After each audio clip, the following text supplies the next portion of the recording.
আরেকটা জিনিস মনে রাখতে হবে যে কেউ কারো রিজিকে ভাগ বসায় না, কেউ না। আমরা অনেকে মনে করি যে আমি ওকে দিলাম, ওকে খাওয়াইলাম, আমি বোধহয় খাওয়াইলাম। না, সে আপনারটা খায় নাই, সে তার রিজিকই খেয়েছে। আমাদের ঘরে আমাদের বন্ধু বান্ধব আসে, অনেক সময় আমাদের ঘরে অনেক সময় অতিথি আসে, তাদেরকে আমরা আপ্যায়ন করি, তাদেরকে খাওয়াই। আসলে সে আমারটা খায় না, সে কারটা খায়? তার নিজেরটাই খায়। বিষ্ণু ইসলাম এটা খুব সুন্দর করে বলেছেন। ওনার কাজিন চাচাতো ভাই আব্দুল্লাহ ইবনে আব্বাসকে একদিন অনেক নাসিহা করছিলেন। করতে করতে এক পর্যায়ে তিনি বললেন, ওয়া আলাম, ইবনে আব্বাসকে বলছেন, ওয়া আলাম আন্না মা আসাবাকা লাম ইয়াকুন লিইখতিআক ওয়া মা আখতাআকা লাম ইয়াকুন লিইউসিবাক। আব্দুল্লাহ, জেনে রেখো, যেটা তুমি পাওয়ার এটা তুমি কোনোদিন হারাবা না।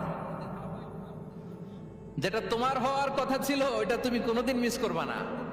আর যেটা তুমি পাওয়ার কথা না, গোটা বিশ্বের সব শক্তিকে হাতের মুঠোয় আনলেও সেটার দেখা তুমি পাবে না।